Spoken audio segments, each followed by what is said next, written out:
Olá, eu sou o professor Vander e hoje vamos tratar nesse vídeo da avaliação do exame físico do sistema cardiovascular numa abordagem geral, ou seja, a abordagem do exame físico em que o paciente possa apresentar ou não queixas cardiovasculares.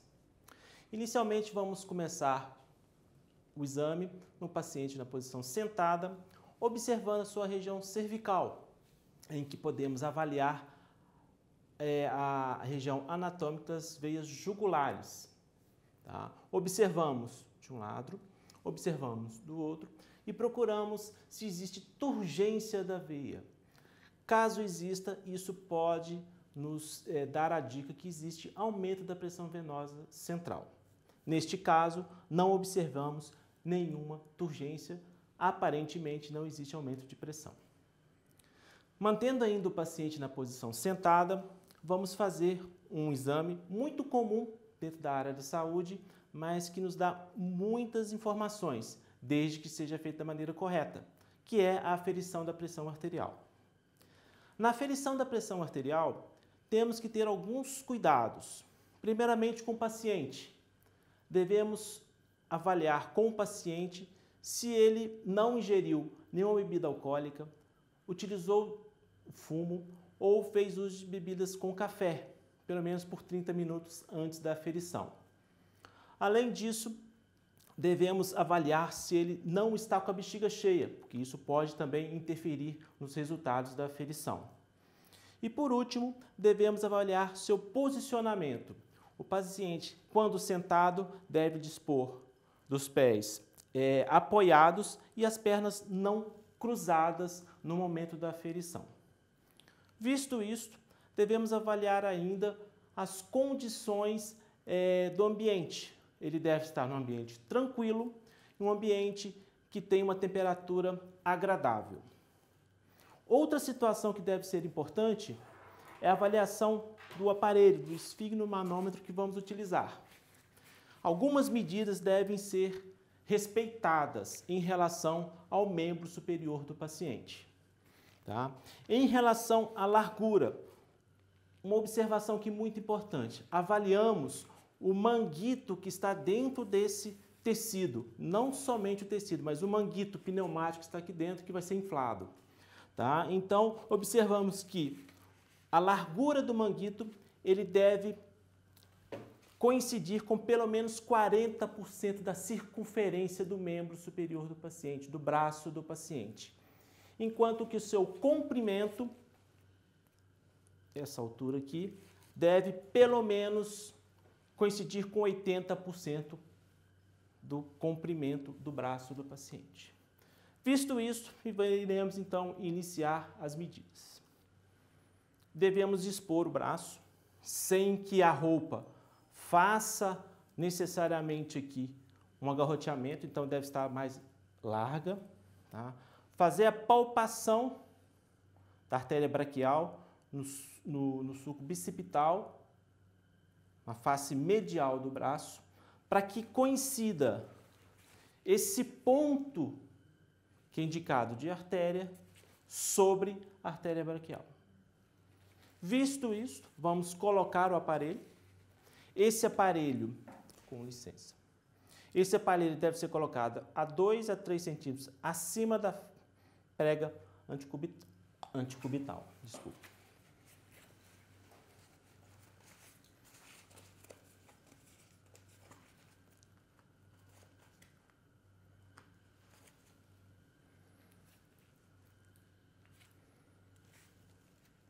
O posicionamento do manômetro deve ser localizado no local em que eu tenha fácil visualização. O braço deve ficar na altura do coração, para que não esteja também erro da aferição. E agora vamos proceder o procedimento de aferição pelo método palpatório. Palpo a artéria radial e vou inflar o manguito.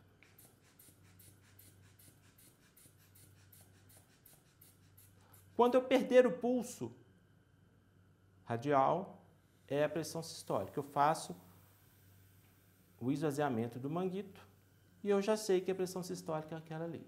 Agora vamos fazer a aferição pelo método auscultatório. Com o esteto, acoplo o esteto, coloco o esteto sobre a artéria braquial na fossa antecubital e faço a minha inflação do aparelho, jogando 20 milímetros acima da pressão sistólica detectada pelo método palpatório. A deflação é feita na velocidade de 2 milímetros de mercúrio por segundo. Detecto a pressão sistólica pelo primeiro som, fase 1 de Korotkov, e detecto a pressão diastólica na fase 5, onde o som desaparece.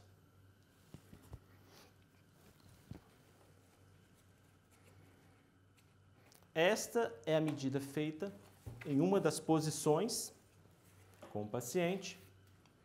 Em algumas situações podemos realizar a aferição em outras posições, por exemplo, com pacientes que têm risco de hipotensão postural, em que eu deveria fazer a medida com o paciente de pé, após o exame, tá? Ou pacientes que têm alterações de diferença de pulso entre o pulso radial esquerdo e o direito, em que eu devo realizar a aferição nos dois membros.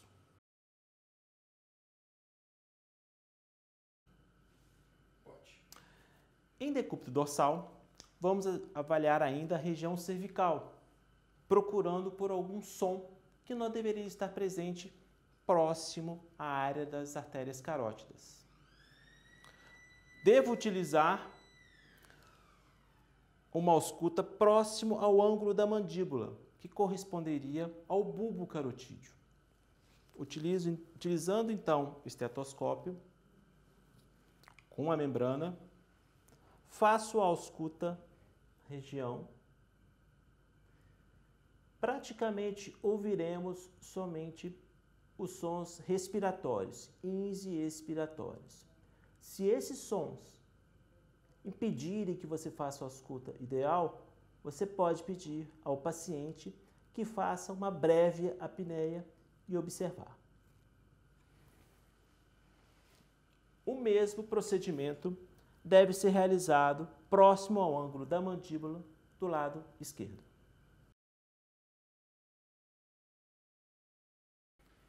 Vamos partir agora para a ausculta do precórdio. Antes de iniciar o procedimento de ausculta, devemos localizar os principais focos, que são foco aórtico, foco pulmonar, tricúspide, mitral ou foco de ponta, ictus cordis. O foco aórtico está localizado no segundo espaço intercostal, em região paraesternal direita. O foco pulmonar está localizado no segundo espaço intercostal esquerdo, em região paraesternal esquerda. O foco tricúspide no quinto espaço intercostal paraesternal esquerdo. O foco mitral, ele está localizado anatomicamente no quinto espaço intercostal com a junção da linha hemiclavicular. Vale a pena abrir um parênteses sobre o foco mitral em relação às suas mudanças de posição. Pode ocorrer algumas mudanças de acordo com o tamanho da área cardíaca, seja ela patológica. Por isso, podemos fazer também a sua localização pelo método palpatório com a mão espalmada sobre o precórdio.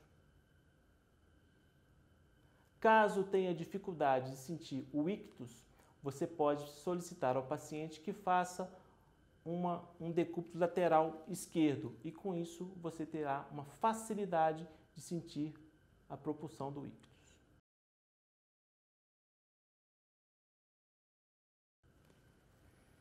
Localizando os focos, a ausculta deve ser feita com o estetoscópio E todo o procedimento da ausculta deve ser realizado simultaneamente à palpação de um pulso arterial. O pulso mais utilizado é o pulso radial, mas podemos utilizar outro pulso também. Utilizamos a membrana, o diafragma, para a ausculta de todos os focos, sendo que no foco mitral utilizamos, além do diafragma, a campana.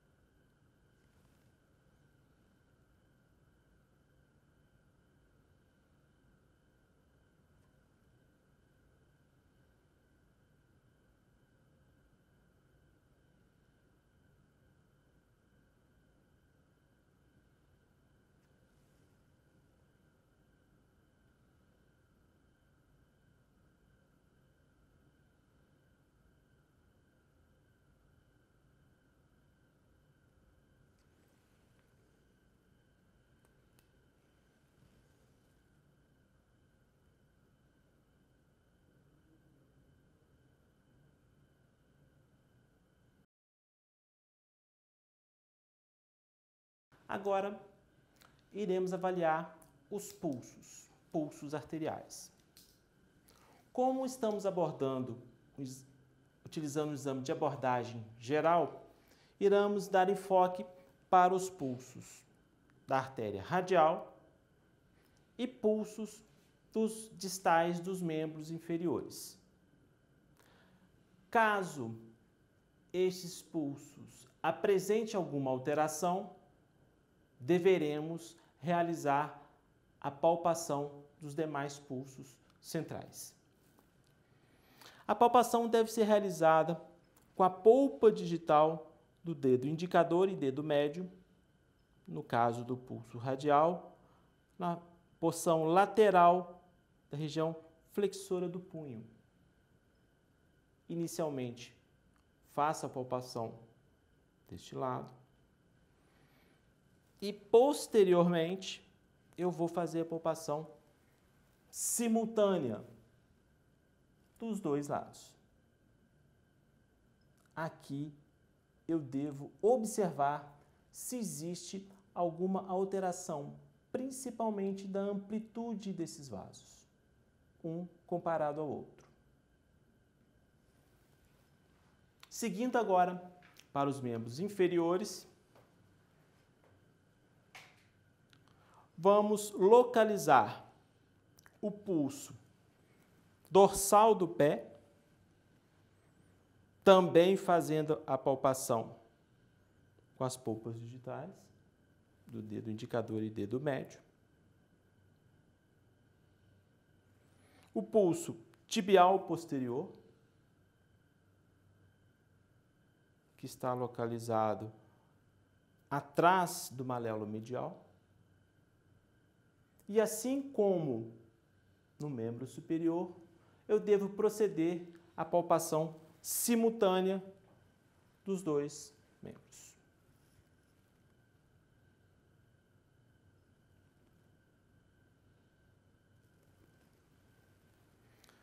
Seguindo a avaliação do membro inferior, vamos observar se existe alguma vaso, alguma veia dilatada, tá? Sugerindo varizes ou manchas chamadas dermatite ocre, que justifique um grau de comprometimento venoso desse paciente.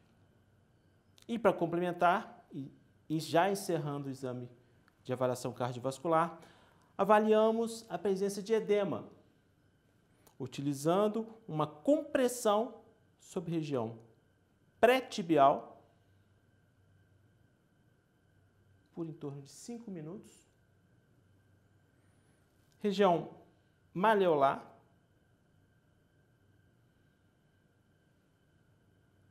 e região dorsal do pé.